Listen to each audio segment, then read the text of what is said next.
안녕하세요. 성공예감 이대호입니다.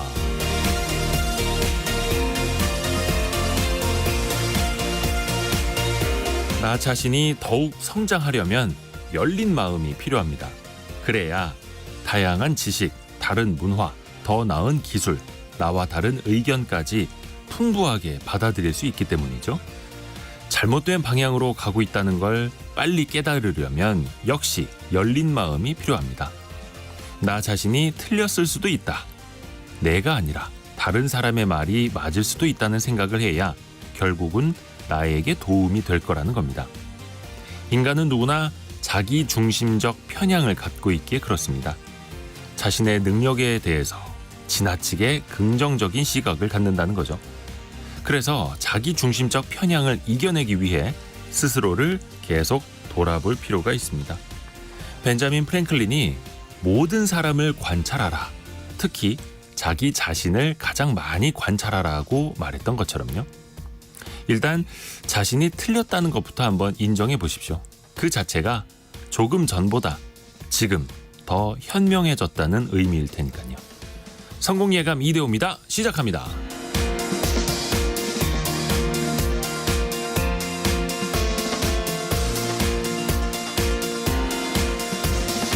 안녕하세요. 이대호입니다. 오늘은 3월 8일, 기다리던 금요일이 됐네요. 드디어 금요일. 자, 오전 9시 6분, 이제 7분 지나가고 있고요. 제가 오프닝에서도 나 자신이 틀렸다는 것부터 인정해보자라는 말씀을 드렸는데, 오늘 특히나 원탁의 기자들 토론 주제 중에 좀 찬반이 엇갈릴 수 있는 주제들이 좀 있습니다. 여러분도 같이 토론에 참여해 주시면 좋을 것 같고요. 가사 돌봄 비용, 그 부담을 줄이기 위해서 외국인 인력을 도입하자라는 제안들이 지금 속속 나오고 있죠. 서울시에서도 그렇고 한국은행 보고서도 나왔고요. 자, 그러면 이 외국인 가사 도우미를 일단 도입하는 것 여부, 그리고 외국인 가사 도우미에게도 최저임금을 적용을 해야 할지 여러분의 생각은 어떻습니까? 같이 한번 토론해 보시죠. 그리고 또 최근에 비트코인 금 가격이 사상 최고치 랠리를 펼치고 있습니다. 글쎄요, 이게 비트코인이 이제 위험자산이 아니라 안전자산이 되는 걸까요? 금 가격과 비트코인이 왜 같이 뛰는 걸까요? 또 다른 자산들은 또 어떨까요? 같이 한번 이야기를 나눠보시죠. 자, 그리고 여러분께 경제상식 퀴즈 내드리겠습니다. 상품도 역시 준비가 돼 있고요. 예정대로라면 다음 달부터 이것에 대한 과대포장, 규제가 시행될 예정이었는데, 그런데 정부가 2년 동안은 단속을 유예하기로 했습니다. 환경부에 따르면요, 지난해 국내에서만 약 40억 2천만 개의 물량이 발생을 했는데요. 이걸 인구 5천만으로 나누면 한 사람당 1년에 78개씩은 이걸 주고받았다라는 뜻이 되겠죠.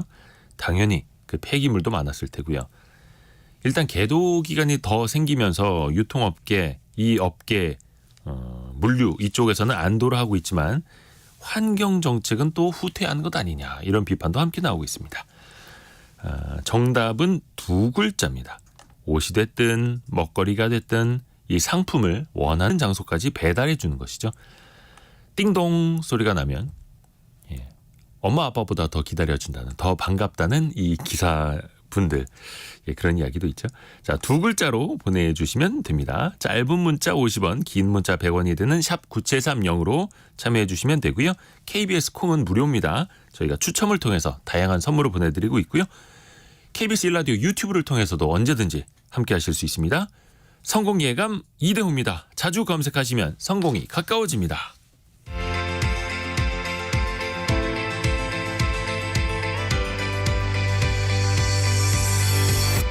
KBS 1라디오 성공예감 이대호입니다.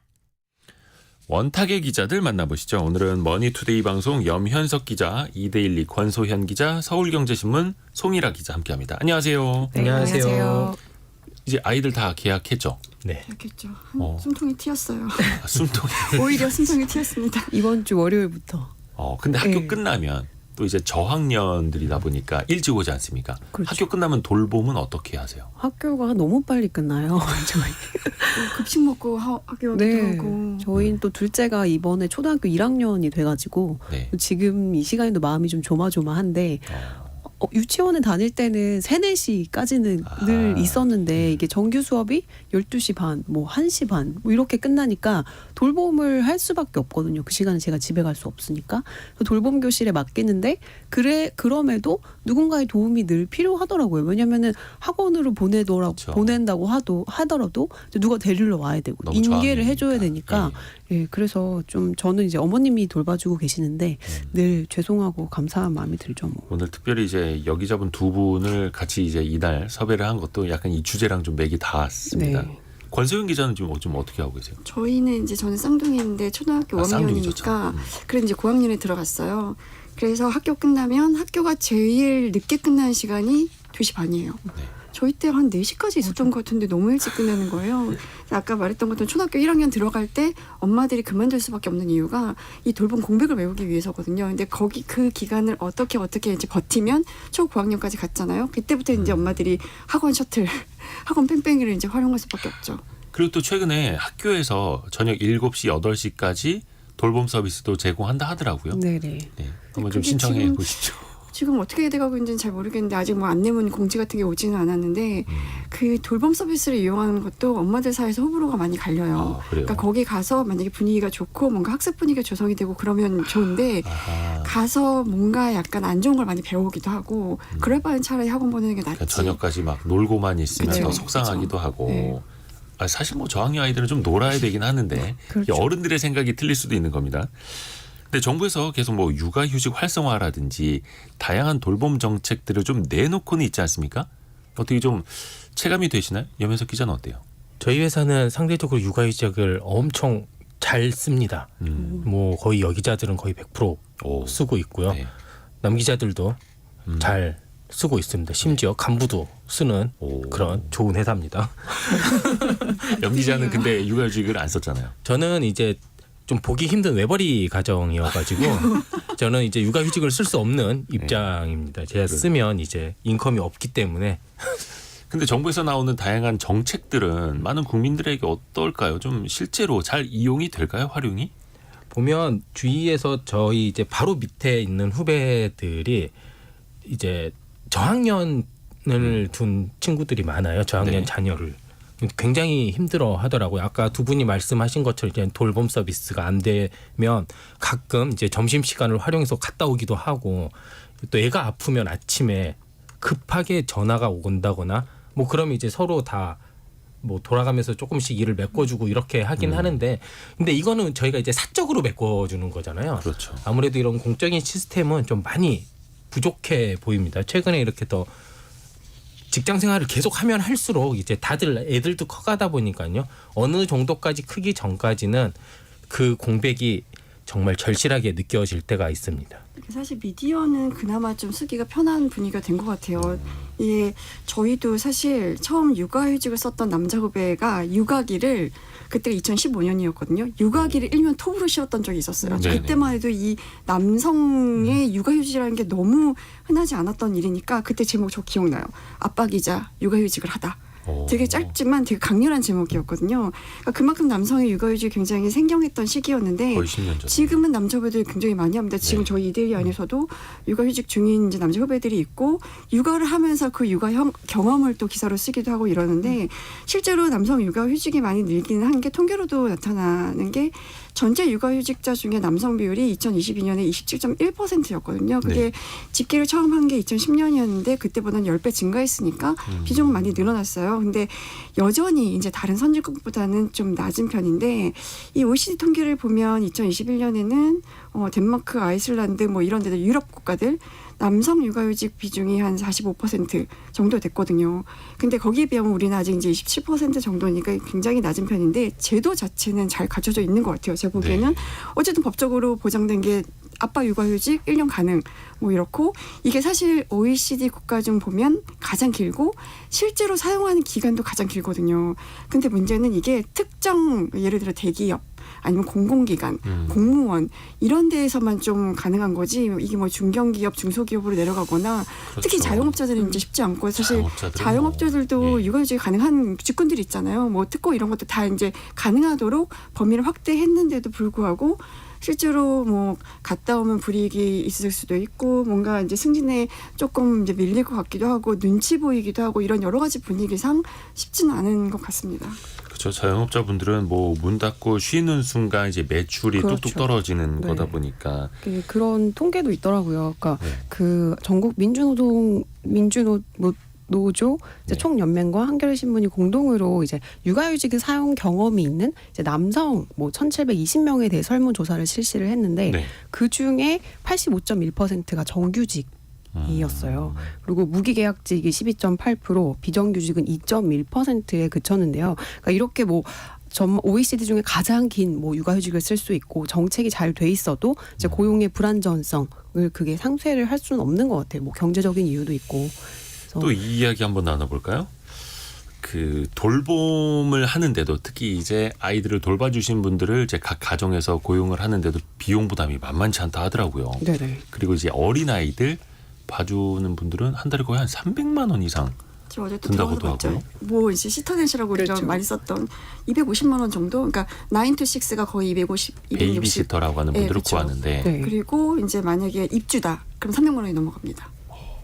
저는 거의 한 400만 원에 육박한다. 그 자녀가 둘이 있거나 근데 그렇죠. 쌍둥이면 또 이제 가격이 올라가고요. 쌍둥이는 정말 구하기 힘들고요. 그러니까 자녀가 몇 명이냐, 그렇죠. 몇 시간 동안 그렇죠. 또 봐줘야 하느냐에 따라서 250만 원에서 거의 또 400만 원까지. 맞아요. 육아도우미 고용 비용이 평균 월 264만 원 정도라고 하더라고요. 평균이? 월 264만 원. 그러니까 9 to 6로 오시는 30대 가구 중위소득의 절반을 넘어선 건데요. 네. 그러니까 뭐 이런 분들뿐만이 아니고 요새는 또 간병인 분들 구하기도 정말 힘들잖아요. 이런 돌봄 인력들이 정말로 공급이 부족하고 수요는 또 늘어나고 수요는 이래서 많고. 예, 힘든 일인 것 같아요. 그러니까 이게 특히 맞벌이 하시는 분들 입장에서 보면 한 명의 월급과 그리고 어떤 육아 도우미나 돌봄 분들에게 지출하는 금액과 거의 비슷하거나 오히려 어떤 분들은 한 사람의 월급보다 더 많이 지출하게 된다. 그런데 커리어, 경력이 끊어질까봐 그렇죠. 어쩔 수 없이 초과 지출을 하면서도 계속해서 쓰게 된다. 또 이런 말씀들 하시더라고요. 또 두 분도 맞아요. 일하시는 입장이니까. 아이들이 한참 어렸을 때는 정말로 주변 선배들이 너의 월급에 이모님 비용으로 나가는 거는 전혀 아까워하지 말아라. 막 이런 얘기를 되게 많이 하셨어요. 뭐. 경력을 유지해야 되니까. 워킹맘의 오복 중에 하나는 이모님 복이다. 막 이런 얘기도 있었고. 네. 그 오복 중에 하나예요? 뭐 그게 있었어요. 그런 얘기가. 야. 그 기간만 버티면 되니까 그 기간은 초과 지출이 생기더라도 그래도 한 2, 3년 한번 버텨보자. 진짜 버티는 거예요. 이건 약간 생존을 위한 버티는. 그렇죠. 그래서 또 좋은 이모님도 만나야 되는 거고 내가 한 달에 뭐 300만 원 안팎 드리는데 우리 아이들에게 잘 하는지도 중요한 거고 그래서 한국은행에서 최근에 또 보고서가 나왔습니다. 외국인 노동자를 도입하자. 특히 이제 육아 도우미 측면에서도요. 자 그렇게 되면은 우리나라에도 필리핀 이모님 뭐 이런 분들이 이제 들어오실 수가 있다라는 건데 일단 이 자체는 어떻게 생각하시는지요?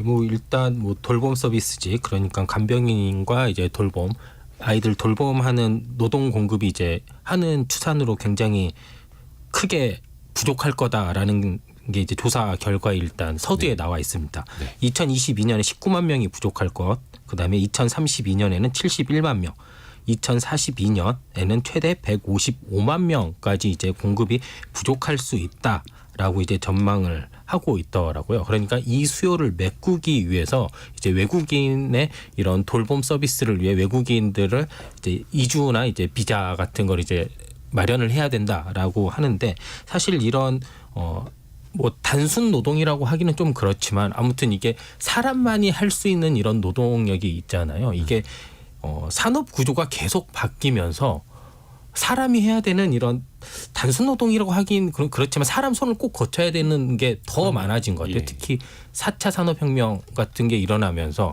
우리가 이거 핸드폰으로 모든 네트워크가 갖춰지는데 그 네트워크를 실제로 이어주는 건 다 사람이 하거든요.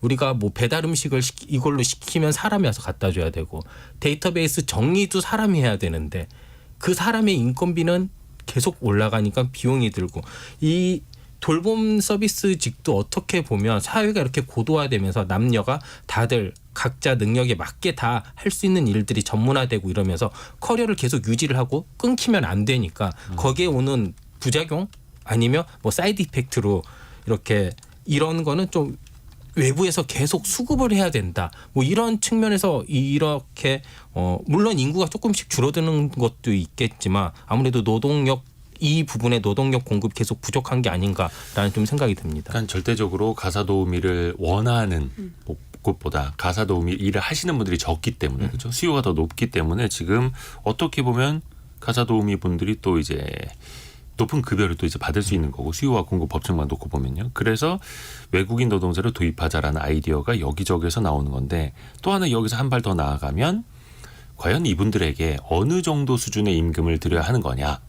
우리나라에는 이제 최저임금 제도가 있는데 사실 그 최저임금 제도에 맞춰서 드리거나 내국인 가사 도우미 정도의 임금을 드린다면 이게 사실 외국인 노동자를 드릴 정책적인 이유도 사실은 없는 거죠. 일단 최저임금을 외국인 가사 도우미들에게도 적용을 해야 한다 말아야 한다. 찬반 여부는 어떻습니까, 여러분은? 근데 저는 그 전에 약간 좀 짚고 넘어가고 싶은 게 이게 어쨌든 선택지가 확대되는 거는 좋은데 우리가 이걸 가사 돌봄 서비스 통칭해서 부르잖아요. 근데 엄연히 가사 도우미와 육아 도우미는 달라요. 가사 도우미는 사실은 가사 도우미는 쓰지 않아도 버틸 수 있거든요. 근데 네. 육아 도우미 때문에 우리가 지금 경단이 되기도 하고 막 이러는 육아 건데 도우미라고 해야겠네요. 지금 우리가 이제 필리핀 도우미를 뭐 들여오겠다고 할 때는 초점은 사실은 육아 도우미에 맞춰져 있는 건데 그 실제로 필리핀 도우미를 직접 써봤던 후배한테 제가 어제 전화해서 물어봤었어요. 그게 한 3년 전 정도였는데 지금 그때 이제 필리핀 도우미는 불법 체류도 아니었어요. 그러니까 대사관 직원의 와이프였기 때문에 불법 체류도 아니었고 필리핀에서 영어 강사를 했기 때문에 아이들 영어 공부도 시킬 수 있었고 여러 가지 조건이 맞아서 그때 줬던 게 그래도 많이 쳐줘서 200만 원이었다는 거예요. 그 정도면 이제 쓸만했다는 건데 만약에 최저임금을 적용하면 지금 200만 원 조금 넘을 거예요. 아마 204만 원 정도 될 텐데 이런 204만 원을 주고 필리핀 도우미를 이렇게 신분이 확실하고 영어 강사까지 했던 분이 아닌 그냥 일반 필리핀 도우미를 육아 도우미를 쓸 바엔 차라리 한국 도우미를 쓰겠다. 그때 가서 너의 선택은 어떨 거 같냐 이렇게 하면 저는 필리핀 도우미 안 쓰죠. 그러니까 이런 답이 당장 나오더라고요. 그래서 이제 나오는 얘기들이 최저임금을 업종별로 차별화하자 이런 얘기가 또 나오고 있긴 한데 업종별로 차별화하자고 하면 이건 이제 최저임금 관련된 이제 여러 가지 뭐 위원회 결정도 있어야 되고 이렇긴 할 텐데 그러면 또 불거지는 게 우리가 또 인권 문제라든가 이렇게 되면 그 업종에 종사하고 있는 내국인의 이 최저임금도 낮아지기 때문에 불거진 여러 가지 문제들까지 고민을 좀 해야 될 텐데 굉장히 복잡한 문제예요. 이게 내 아이를 어떤 사람한테 맡길 것이냐. 그러니까 가사는 아무한테나 맡겨도 될 것 같은데 그리고 이건 사실 안 맡겨도 그냥 몰았다가 주말에 하고 막 이래도 되는데 육아 도우미는 다른 거거든요. 그렇죠. 필리핀 이모님 한시도. 한국말 잘 못하는데 아이가 갑자기 아파요. 그렇죠. 병원에 어떻게 데려가요? 그러니까 이런 걸 다 감안했을 때 필리핀 도우미가 이 한국인 내국인 도우미를 대체할 수 있을까라는 데에서는 저는 약간 물음표가 있어요. 그러니까 완벽하게 대처를 할 수도 없으니 내국인과 동등한 대우를 하는 거는 사실상 좀 맞지 않는다라는 맞아요. 생각일 수도 근데 있고 국내외 통일하기 법상으로는 사실 임금을 차별할 수는 없어요. 없죠. 외국인이라고 해서 그거는 뭐 인권적으로 맞지도 않고. 근데 이제 하는 보고서에서는 이제 홍콩이나 싱가포르 이제 예를 들면서 이제 우리보다 먼저 필리핀 뭐 이모님 도우미를 도입한 나라들이 네. 실질적으로 뭐 출산율이 올랐다 뭐 이런 좀 긍정적인 결과를 가지고 왔는데 사실 그 나라들은 영어가 어쨌든 기반으로 갖춰져 있는 곳들이에요. 네. 그러니까 언어 자체가 다르기 때문에 우리랑 비교하기가 좀 어렵고 그렇다면 이제 권소연 기자께서 말씀하셨던 것처럼 가격 경쟁력이라도 우리가 쓰는 입장에서 가격 경쟁력이라도 있어야 되는데 그것도 국내 도우미랑 똑같이 준다라고 하면은 사실 저는 엄마 입장에서 저도 필리핀 도우미 쓰지 않을 것 같아요. 말이 안 통하고 뭐 영어 정말 신분이 확실한 사람 영어 선생님이었던 사람도 애들 봐주고 뭐 먹이고 이렇게 하는 거에 분명히 뭔가 트러블이 있을 텐데 우리 쉽지 않은 청취자분들의 생각도 조금 엇갈리시는 것 같은데요. 1373님은 그 외국인 가사 노동자에게는 보수를 그 나라 임금 수준과 맞춰서 지불하는 게 필요하다고 봅니다라고 의견 주셨고요. 그러면 안 오겠죠. 5558님은 외국 가사 도우미 최저임금을 줘야 한다고 생각합니다. 제가 손자 육아해보니까 자식 키울 때보다 배가 더 힘이 맞아요. 듭니다라고 이렇게 그래도 1888님은 외국인 노동자들이 돈 벌어서 이 나라에서 소비를 할까요? 그런 또 의문도 주셨고요. 7088님은 외국인 노동자에게도 최저임금 이상 지급이 필요하다고 생각합니다. 가사 노동도 전문가 못지않게 중요합니다라고 이야기를 주셨고요. 또 다만 이거를 수요자 입장에서 또 이거 당장 이게 우리 국민들이 지금 이게 사실 저출산 문제를 해결하기 위해서 또 절체절명의 위기니까 어떤 극단적인 정책이라도 도입하자라고 하면서 이 논의가 되고 있는 건데 당장 또 이분들을 돈을 주고 고용을 해야 하는 각 가정의 입장에서 보면 또 이게 과연 어떤 게 합리적인 결정이냐도 봐야 하는 거고요. 염현석 기자가 의견을 아직 안 해줬어요. 뭐 제가 많이 말을 할 주제는 아닌 것 같아서 그렇게 있지만 그냥 제 생각을 한번 말씀드리면 어찌 보면 이렇게 여러 뭐 외국인 뭐 돌봄 서비스 이런 것까지 논의하게 된 게 출산율이 너무 급격히 떨어지고 있기 때문이잖아요. 뭐 그저께 진짜 우리 합계 출산율도 나왔는데 0.72명입니다. 사실상 0.7명이고 올해는 0.68, 그러니까 0.6대까지 이제 떨어진다는 건데 이게 합상 출산율이 0.7명이면 이게 어떤 의미를 갖냐면요. 그냥 간단히 말해서 한 두세 대 정도가 지나잖아요. 그러니까 한 60년이 지나면 200명의 인구가 한 25명으로 줄어들어요. 이게 100명당 0.7명이고 이게 또 얘를 낳으려면 2배가 필요하기 때문에 25명이라는 이제 계산을 하면 이런 숫자가 나오는데 4분의 1로 준다라는 거거든요. 어떻게 보면 인구의 인구 수도 어떻게 보면 하나의 국가 경쟁력인데 이런 거를 생각을 하면 출산율을 높이기 위해 여러 방면을 하다 보니 이제 외국인 돌봄 서비스, 외국인 이제 돌봄 그 노동자분들도 모셔와야 된다. 그런데 수요자와 공급자 입장이 너무 첨예하게 다른 거죠. 만약에 저는 아빠의 입장이지만 저는 별로 쓰고 싶지 않아요. 저희가 만약에 맞벌이 가정에서 하면 우리나라는 되게 좀 특이해요. 민족성도 너무 강하고요. 그러니까 한국이라는 국가 정체성이 너무 강하기 때문에 사실상 우리는 우리 말로 의사소통되는 게 너무나 중요한 사회이고 우리의 가치관을 잘 전달하는 게 되게 중요한 사회거든요. 근데 이게 과연 외국인 의 돌봄을 받으면 그게 제대로 전달이 될까 하는 우려가 일단 선택의 가장 큰 문제고 두 번째 가격 경쟁력 같은 것도 보면 소비자 입장에서는 말씀하신 대로 굳이 똑같은 돈을 줄 바에는 내가 왜? 라는 물음표가 들거든요. 그리고 또 이런 말씀하시는 분들도 계세요. 함석훈 님이 그러면 그 외국인이라서 돈을 적게 해주겠다면 우리나라까지 와서 일을 할 이유가 있을까요? 그리고 박수경 님도 반대로 그 정도 받고 외국에서 노동하겠나요? 천덕애 님도 최저임금 안 주면 다른 일자리로 이동합니다라고 지적을 해주셨는데 그래서 정책적으로 육아도우미로 들어오신 분들은 육아도우미만 할 수 있도록 뭐 비자를 내주거나 뭐 이런 장벽들은 세운다라는 거고 이거 한번 생각해 보죠. 그러면 우리나라에선 최저임금 주지 않고 당신네 나라에서 번 것보다 약간 높은 금액을 드릴 겁니다라고 하면 과연 일부 국가, 뭐 특정 국가 어디라고 지칭을 하진 않겠습니다만 그분들이 한국까지 와서 육아 도우미를 할 그런 좀 동인이 생길까요? 그게 사실은 필리핀 같은 경우가 그러니까 이거를 최저임금을 적용하지 않는 방법들이 있죠. 왜냐하면 사적 계약으로 체결하면 돼요. 사적 계약으로 내가 이 필리핀 도우미를 고용을 하면 그건 최저임금을 적용받지 않거든요. 네. 근데 이 도우미를 파견하는 기관에 소속되어 있고 이 도우미가 기관과 계약이 되어 있고 나는 이 기관과 계약을 한다. 그러면 이제 최저임금을 적용해야 되기 때문에 이 사람을 내가 사적으로 고용하면 이제 최저임금을 적용해야 되냐 이런 문제에서는 좀 자유롭긴 한데 사실 홍콩 같은 경우가 지금 이런 도우미의 월급 수준이 한 80만 원 정도 되는 걸로 알고 있어요. 그리고 싱가포르는 60만 원에 이제 정부에 내는 30만 원에서 한 90만 원 드는 걸로 알고 있거든요. 그럼에도 불구하고 필리핀 도우미들이 홍콩 가서 일하는 이유는 필리핀의 평균 임금이 한 44만 원 정도 된다고 합니다. 이거는 한남 보고서에 나와 있는 건데 그렇기 때문에 필리핀 노동자들이 이제 홍콩 가서 일할 수 있는 유인들이 있는 거죠. 그 소득 면에서는 그 정도 금액만 받고도. 그렇죠. 근데 이제 우리나라에 와서 일을 할 때 사실 아까 말했던 것처럼 필리핀 사람들이 홍콩 가서 일할 때는 약간 언어 문제가 우리보다는 장벽이 좀 낮고 예.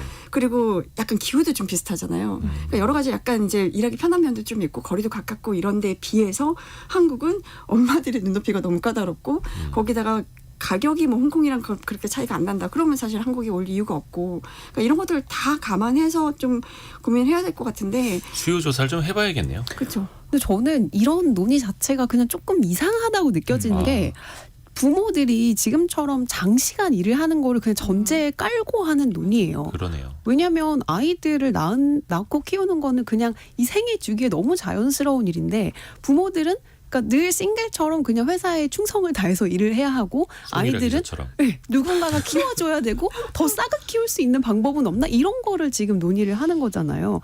근데 대다수의 부모들은 사실 고용이 보장이 된다면 사실 2, 3년이에요. 정말로 아이들에게 손이 가는 시기는 그래서 경제적으로 기존보다 조금 좀 어려워도 뭐 휴직을 하면서도 아이들을 돌볼 수 있다면 가능하면 직접 돌보기를 원해요.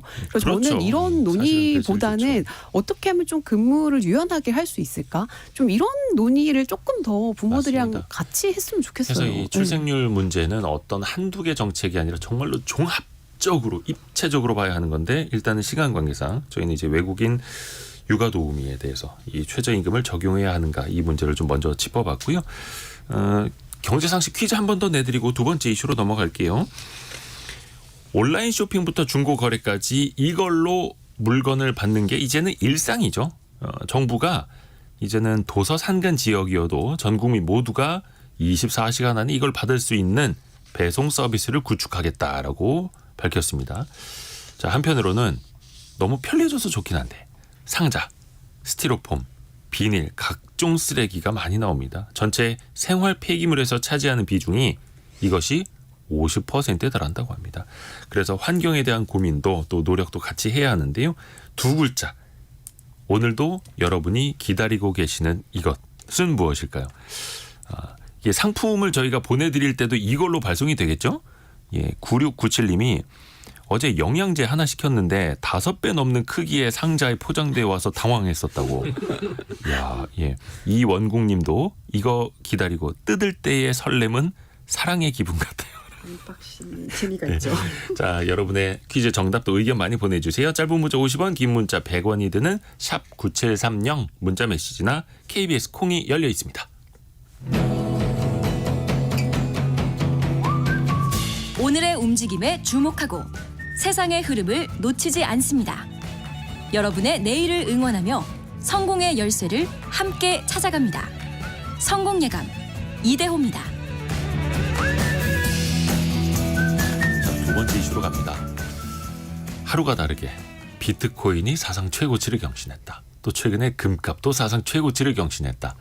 뭐 사실은 뭐 미국 증시도 마찬가지고 일본 증시도 마찬가지고 우리나라 코스피 코스닥 빼고는 다 오르는 것 같긴 한데 우선은 비트코인이 왜 이렇게 오르고 있는지 그리고 설명드리는 김에 요즘 그 반감기라는 거 많이 이야기하더라고요. 이게 어떤 원리인지 좀 간단하게 설명부터 부탁드립니다.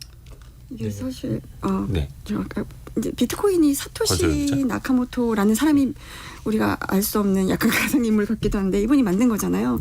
그때 만들면서 총 발행량을 2,100만 개로 제한을 했거든요. 그러니까 이제 일정 시간이 지나면 채굴 보상이 이제 줄어들도록 이제 설계를 했는데 그 줄어든 시기가 이제 반감기인 거예요.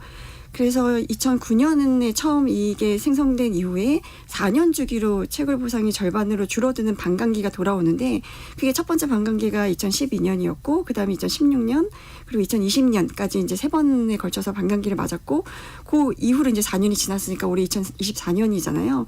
그러니까 이제 또 올해가 반감기가 된 거예요. 그래서 4월 22일 구체적으로 이제 시간까지 반감기 그 딱 시간이 되면 이제 줄어드는 건데 이렇게 되면 이제 그 비트코인 블록당 채굴 보상이 2009년만 해도 50개였는데 그게 2020에는 6.25개로 줄었고 이번에는 이제 3.125개로 줄어들게 되는 겁니다. 그래서 이렇게 약간 어쨌든 반감기가 되면 이제 공급량이 줄어드는 거니까 수요 공급의 법칙에 따르면 이제 공급이 줄어드니까 이게 이제 비트코인 가격이 오를 수 있는 하나의 호재가 되고 또 한 가지 호재가 과거에 세 번의 반감기는 요 공급이 줄어드는 이슈만 있었다면 이번에는 이제 수요가 늘어나는 호재도 겹쳤죠. 비트코인 현물 ETF가 이제 정식으로 출시가 되면서 이 비트코인 현물 ETF라는 거는 사실 제도권에 있는 이 자금을 비트코인으로 끌어모을 수 있는 아주 좋은 플랫폼 수단이 된 거잖아요. 네. 그래서 이 비트코인 현물 ETF까지 겹치면서 수요와 공급이 법칙상 오를 수밖에 없는. 그래서 과거에는 반감기가 오면 반감기가 딱 된 다음부터 한 6개월 정도 후에 이 실제로 공급이 줄어들면서 올랐다면 이번에는 약간 선반영이 된 느낌이에요. 선 상승하고 이제 후에 뭐고 이제 조정이 올 수도 있겠지만 뭐 선 상승 후 반감 약간 이런 느낌으로 오르고 원래 있는 그 현물 ETF 승인이 된다 만다 말 많았을 때 막 춤을 추다가 네. 실제로 그 직전까지 많이 오르다가 현물 ETF가 막상 승인이 나니까 그다음 며칠 동안은 또 크게 떨어지기도 했었잖아요. 물론 그 후로 거의 한 40% 추가로 더 오른 것 같기는 한데 뭐 제가 비트코인을 여러분이 이제 갖고 계시는지도 좀 묻고는 싶으나 없습니다. 개인의 신상이기 때문에 그걸 이제 궁금증으로만 남겨놓겠고요.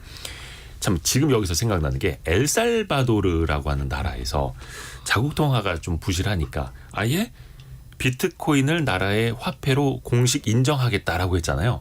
근데 한때 또 비트코인이 많이 흔들리다 보니까 아유 거봐라 저 나라 이러다가 지금은 저 나라 대박 났겠네. 맞아요. 이 얘기 나오지 않습니까? 저는 이때 너무 기억이 나는 게 외신을 봤는데 법정 통화, 법정 화폐로 엘살바도르가 유일하게 비트코인을 이제 지정을 했었어요. 그래서 뭐야, 좀 이상한 거 아니야? 이런 이제 기사들도 있었거든요. 그래서 나이브 부켈레 이제 엘살바도르 대통령이 2021년 9월 이제 비트코인을 법정 통화로 지정을 하고 매집을 하기 시작했는데요.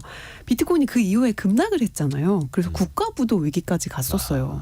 근데 하지만 이제 최근 비트코인 또 떡상을 하면서 이제 50% 이상 수익률을 거둬서 뭐 현지 시간으로 지난달 28일 이제 뭐 트위터가 X에 글을 올려서 엘살바도르 비트코인 보유액이 뭐 1억 4,700만 달러 이상으로 이제 뭐 40%가 넘는 수익률을 기록했다. 뭐 지금 50%가 넘었다 이러면서 나라의 수익률이? 우리가 비트코인을 살 때만 해도 이제 언론에서 수천 개의 비판 기사를 써댔지만 지금 우리가 팔면은 이 정도다. 하지만 난 팔지 않을 거다. 이런 식의 얘기를 한다고 했더라고요. 그래서 뭐 외국인들, 그러니까 비트코인을 기부하는 외국인들한테 뭐 시민권을 제공하겠다. 이런 파격적인 이제 뭐 혜택도 제공을 하는데, 근데 이분이 상당히 이제 국가 내에서는 좀 입지가 있는지 2월달에 또 재선을 하기도 하셨더라고요. 야, 그래서 그 비트코인 가격이 오른 게 호재네요. 그쪽 네. 정치 쪽에서는. 이게 그러니까 저는 좀 고루한 생각일 수도 있는데 네.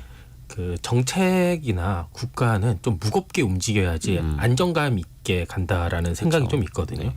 근데 보면 한 3년 정도 투자를 한 거잖아요. 실제로 거둔 수익이 666억, 그러니까 한 670억 정도가 되는 건데 우리 돈으로 따지면. 네, 이득이 670억 벌려고 그 애를 태우나라는 생각이 조금 들긴 해요, 사실. 왜냐하면 그 국가 신용 등급이라면 또 엘살바도르 같은 나라의 위치를 보면 그 중앙 아메리카에서 굉장히 핵심적인 위치에 있고 여러 자원들이 왔다 갔다 하는 점이 있는데 이렇게 불안한 이런 국가 신용도를 가지고 있으면 그 670억을 벌기 위해 굉장히 많은 산업적 아니면 기간적 인프라적 손실을 또 볼 수도 있는 거거든요. 그렇죠. 그러니까 그런 거를 생각을 하면 아직은 조금 이른 선택은 아닌가. 뭐 지금 당장 돈 좀 벌었다. 또 언제 또 떨어질지도 모르는 거고 뭐 더 오를 수도 있겠지만요. 좀 사실 그런 생각도 좀 합니다. 자국 통화가 그 나라의 경제 체력을 상징하는 거잖아요. 근데 자국 통화가 원체 그런 신뢰를 못 얻으니까 그것보다는 그냥 비트코인 쪽으로 돌아선 건데 그것만 봐도 이게 어떤 의미인지를 알 수가 있겠죠. 또 하나 그 비트코인을 제 추종을 하는 이제 지수 상장 지수 펀드 현물 ETF가 상장한 것도 하나 이제 강력한 수급적인 요인이 됐는데 근데 이게 제도적으로 우리가 지구 반대편 주식은 실시간으로 살 수 있는 시대가 됐는데 미국에 상장되어 있는 비트코인 현물 ETF는 국내에서 투자가 불가능하죠. 네. 그래서 이거를 허용해야 하는 것 아니냐. 심지어 한국에도 비트코인 현물 ETF를 만들어서 상장시켜야 하는 것 아니냐 이런 논의도 있고 지금 정치권에서도 관련된 공약도 나오고 있는데 이거 기자분들은 어떻게 생각하세요? 첨예하게. 네. 어쨌든 소비자들은 금융 건설업자? 소비자들은 원하죠. 특히 비트코인에 관심 많이 갖고 있는 사람들은 우리는 왜 이런 ETF를 이제 투자를 못하냐. 근데 실제로 국내 서구경비들은 지금 이게 당장 ETF, 그러니까 현물 ETF 투자는 못하지만 선물 ETF 있잖아요. 이거는 또 엄청 사고 있더라고요. 그러니까 지금 최근 한 달간 뭐 그러니까 비트코인 선물 ETF를 뭐 이 순위 보니까 상위 종목에 많이 올라 있어요. 그러니까 그만큼 이거에 대한 수요는 이제 있는 건데. 하여튼 뭐 가격은 비슷하게 네, 움직이니까요. 그렇죠. 네. 근데 지금 사실 뭐 가상자산 규제에 관련된 논의들이 국회에서 이루어지고 있고 총선 끝나면 아마 이제 야당 중심으로 이루어질 것 같긴 한데 이게 금융당국 입장에서는 워낙에 이 가상자산이라는 게 본질 가치를 따지기도 좀 쉽지 않고 이게 실체가 과연 있는 거냐라는 논란도 여전하고 그러니까 이 가상자산 관련해서 여러 가지 우려들이 좀 있는 것 같아요. 뭐 가격 조작 행위도 있을 수 있고 뭐 빼돌리기도 있을 수 있고 뭐 특히 해킹 이런 거에 대한 이제 우려가 있고 그래서 이거를 허용했을 때 우리가 금융 소비자들을 어떻게 보호해야 되냐라는 것들을 완벽하게 만들어 놓지 않으면 안 해주고 싶은 그러니까 지금 사실 금융당국은 이것뿐만 아니라 뭐 STO 같은 거에서도 굉장히 좀 부정적인 스탠스가 많이 느껴져요. 그러니까 증권형 토큰 발행하는 그렇죠, 거예요. 그렇죠. 그러니까 그러면서 보면 금융당국과 이 정치권의 이 이제 싸움이 계속 될 것 같긴 한데 그 투자자들의 약간 선택권 측면 플러스 이건 어쨌든 이제 글로벌 금융시장의 흐름이니까 결국은 우리나라에도 언젠간 도입이 될 텐데 그럴 거면 조금 속도를 내는 게 좋지 않나 하는 생각이 저는 개인적으로 언젠간 하긴 듭니다. 해야 된다. 네, 네. 저는 이제 금융당국을 취재하면서 느꼈던 게 송일아 기자.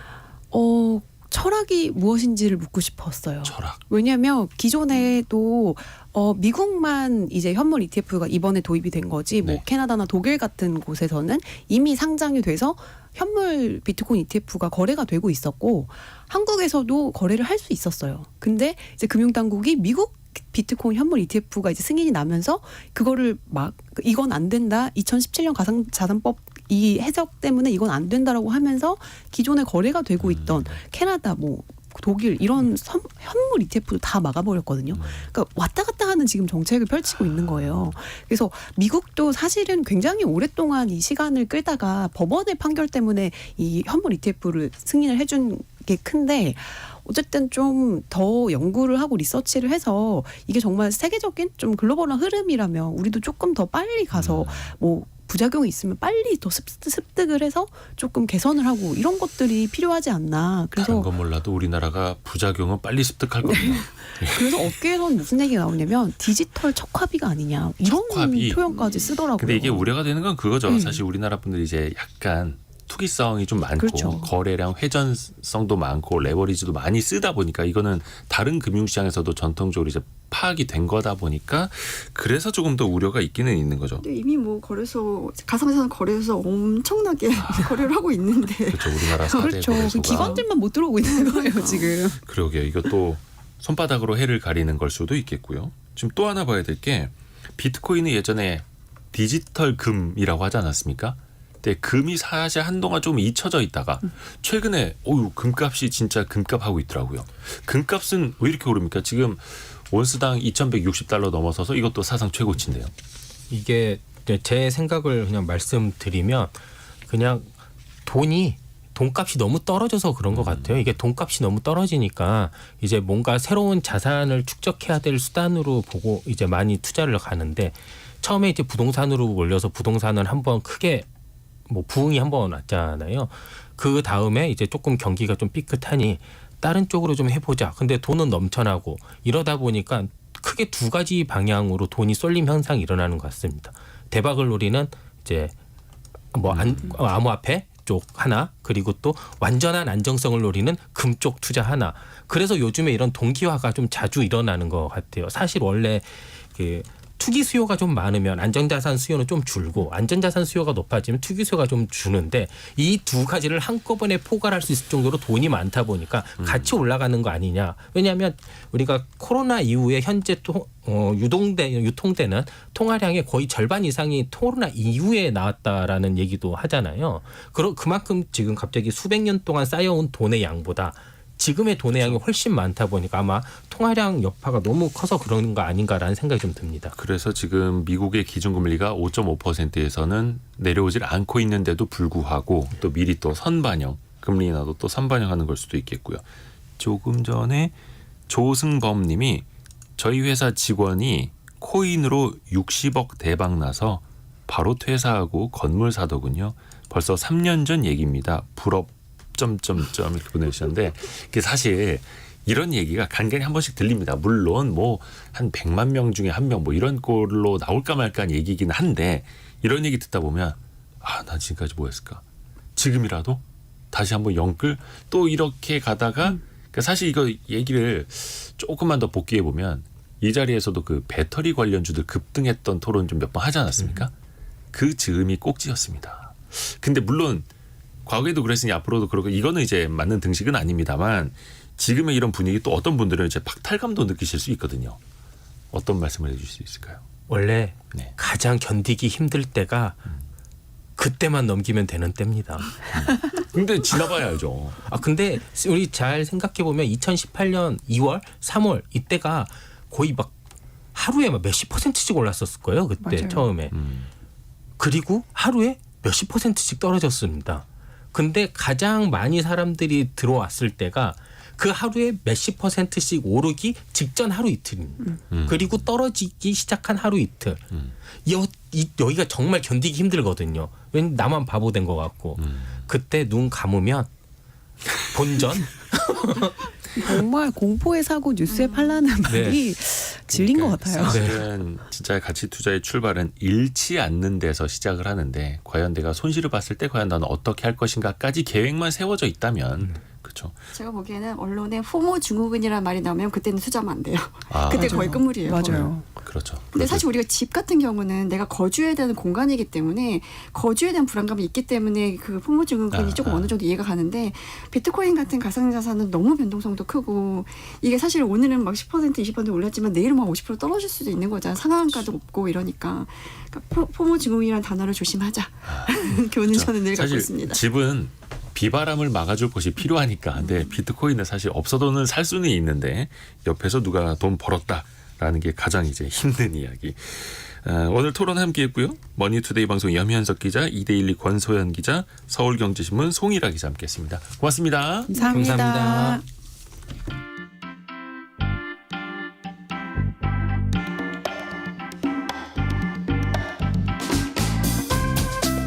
지금 여러분께서는 KBS 일라디오 성공예감 이대호입니다를 듣고 계십니다. 참여해주신 여러분께는 추첨을 통해 아름다운 식탁 창조 주비푸드에서 자연에서 갈아 만든 생와사비를, 쉽고 빠른 판촉물 제작 시너지 기프트에서 대용량 에어프라이어를, 그리고 성공예감에서 준비한 커피 쿠폰을 보내드립니다. 당첨자는 성공예감 이대호입니다 홈페이지에서 확인하세요.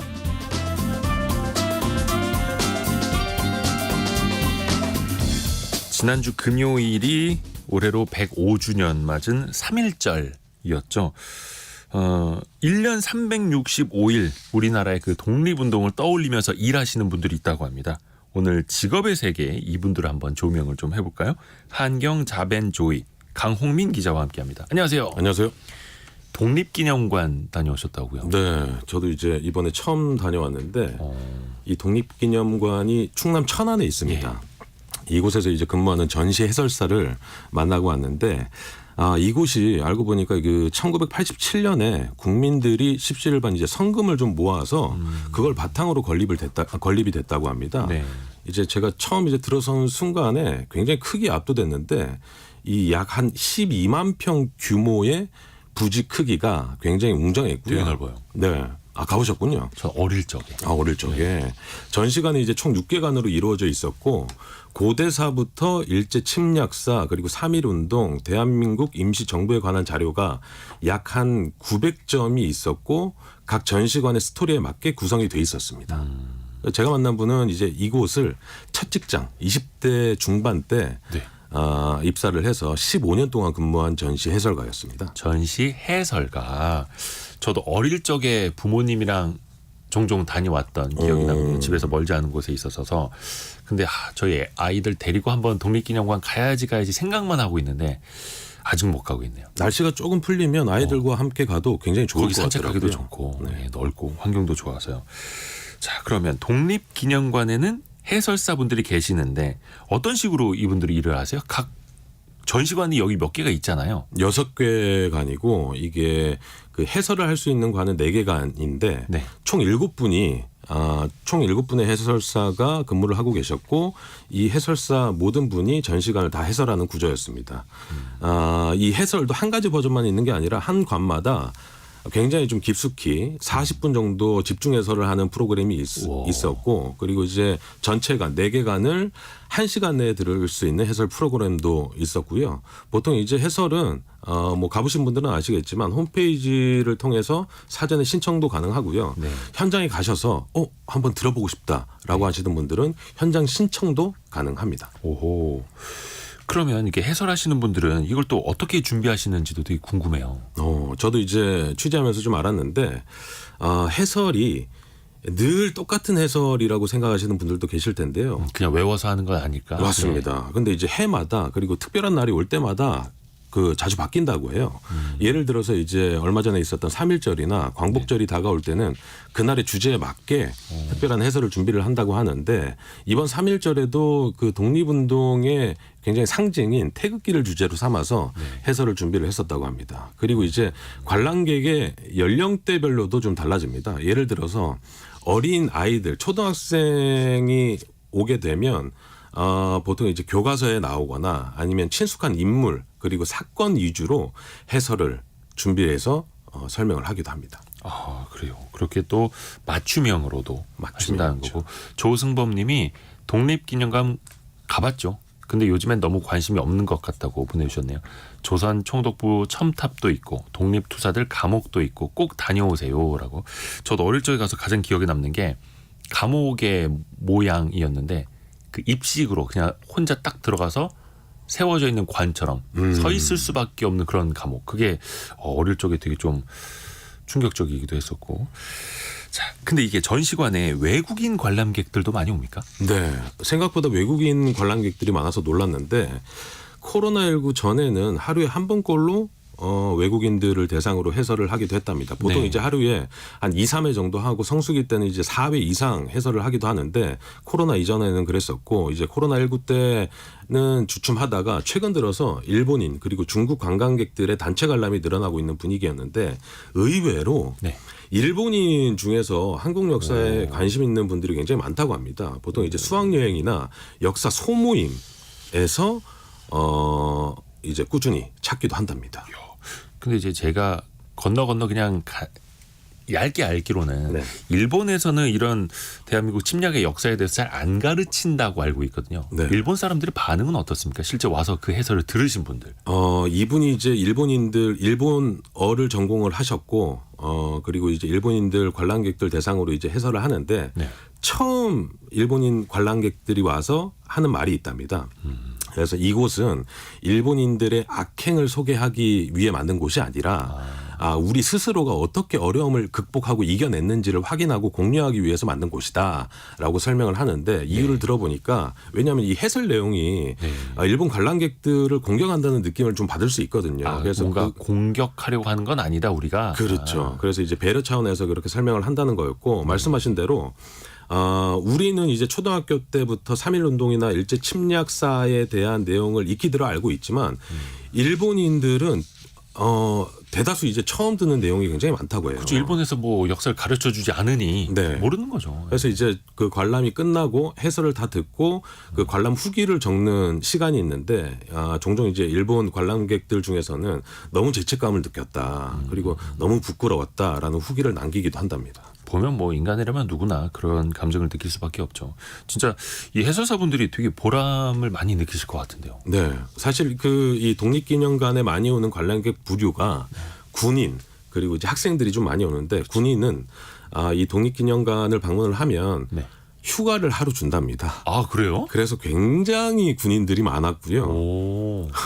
사실 이제 군인이나 이 학생들은 그 역사에 관심이 많아서 온다기보다 프로그램에 짜여서 이제 오는 경우가 좀 많은데 이런 관람객들이 해설을 듣고 나서 역사가 이렇게나 재밌는지 몰랐다. 이제 새삼 느꼈다라고 할 때 이제 보람을 좀 느낀다고 하고 간혹 독립 그 운동가들의 후손이 찾아와서 이렇게 잊혀져가는 독립운동의 이야기를 되살려 주셔서 고맙다고 말씀하실 때 해설사를 하기를 잘했다라는 생각이 좀 든다고 합니다. 근데 또 이분들이 많은 사람들 또 상대를 해야 하다 보니까 뭔가 좀 직업병 같은 것도 있을 것 같은데요. 네, 인터뷰하면서 좀 느꼈는데 네.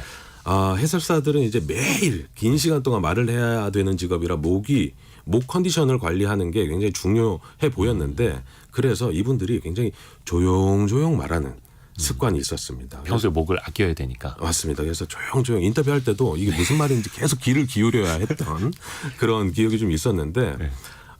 그리고 이분이 이제 15년 정도 됐으니까 큰 소리로 화를 내서 이렇게 얘기하는 습관이 그런 버릇을 아예 잊어버렸다고 해요. 그래서 아무리 화가 나도 큰 소리를 내는 법이 없다고 합니다. 근데 그분들은 마이크 같은 걸 평소에 쓰시나요? 맞습니다. 뭐 확성기 같은 거? 마이크를 스피커 같은 거 착용하고 이제 해설을 하고 있습니다.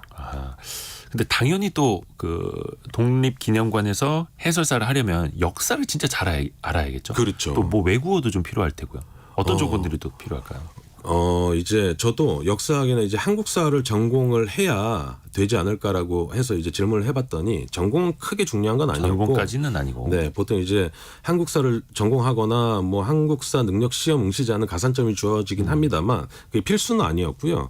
말씀하신 대로 이제 외국어는 필수였는데 지금 현재 서비스하고 있는 게 영어, 일본어, 중국어 3개 국어 중 1개 이상을 할 수 있어야 이제 해설사가 가능하고요.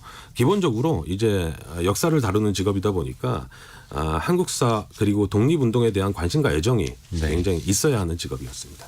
이야. 근데 다른 박물관이나 다른 전시관에도 해설사분들이 많이 계시잖아요. 있습니다. 일하는 여건이 이런 건 비슷합니까?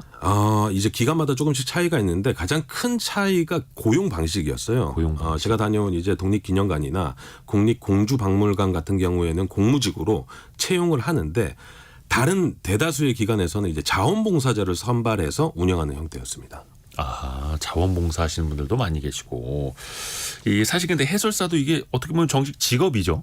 그렇죠. 이 직업으로서의 비전은 어떻게 봐야 됩니까? 왜냐하면 요즘 박물관에 가보면 자동화되어 있어 버튼 누르면 음성으로 나오고 그걸 외국어로도 해주고 이런 데들도 있잖아요. 맞습니다. 근데 이제 그 관람객들 아까 말씀드린 대로 이제 연령대별이나 아니면 외국인들 대상으로 할 때는 사람이 직접 해설을 해야 되는 부분이 아직까지 남아 있는데 최근에 이제 그 전시 관람 수준이 굉장히 올라와 있습니다.